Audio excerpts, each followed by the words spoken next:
Hey out there in YouTube land. I'm back in Keansburg, New Jersey. This is not about the house that we're going to close on this week or next week.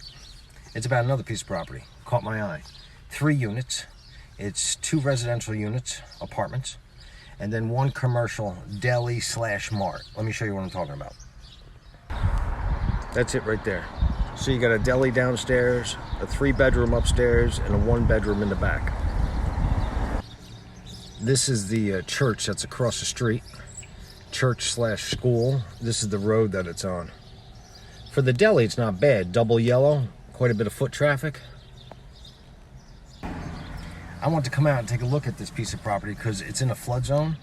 So one thing I like to do as soon as I find a piece of property that's in a flood zone, I come out, take a look at the surrounding properties and see if the houses are lifted. Because if they're lifted, I'm pretty sure that the town's going to require you to lift this, or you're not going to get the CO on this house. However, in this case, the properties around it aren't lifted. It's a good sign. So let me run some numbers for you and tell you why it caught my eye. The positive cash flow in this situation caught my eye, and that's what I came out and took a look at it. Before making the video, I called the realtor and asked her a couple questions. One of the questions I asked her is, it looks like the cash flow on this property would be nice. Why's it been sitting for 90 days? She said that the sellers on this piece of property have been, she didn't say it like this, but it sounded like a little difficult to deal with. They weren't real flexible with their price. They had it at $399. It's up to $425 right now. They had a previous listing with another realtor for 3 months that they withdrew. So it doesn't sound like they're that easy to deal with. Bottom line is now, after 90 days, I think they might be a little bit more flexible with their price. In the listing, it says that the deli has been given the CO, and the Board of Health has also said, you know, you could start it back up again. I'd have to see that in writing. I'm just telling you what's in the listing. When I spoke to the realtor about any quotes on flood insurance, she said that the seller said that there's no flood insurance required. I don't know where they came up with that unless they own the property outright. If you own a piece of property cash, you don't have a mortgage on it, then it's up to you whether or not you want to get flood insurance. But if you're going to do any kind of financing, you're going to need flood insurance. So here's some numbers. It's listed at $425. It's got the 3-bedroom upstairs, 1-bedroom apartment in the back, and then a deli. The listing has it as $1,900 for the deli income, $1,750 for the 3-bedroom, and $950 for the 1-bedroom.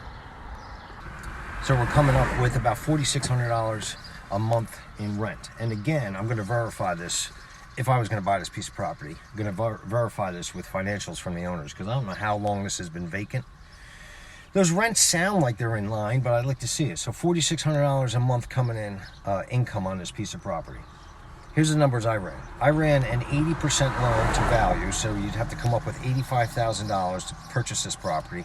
Because it's commercial as well as residential, you run into a couple snags. Not all lenders want to do this type of financing. Matter of fact, you'd really have to look around. I used 4% interest on that 80% loan to value. All in, and the flood insurance I'm using is between $2,400 and $3,600 a year. It could be higher than that.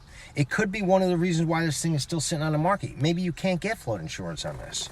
I'm under the impression FEMA has to give you flood insurance, but if that's the route that you go, I don't know how much it would be. Let me use $3,600 a year. For the mortgage at 4%, including taxes, regular insurance on this piece of property, and flood insurance, you're going to be between like $2,600 and $2,900 a month.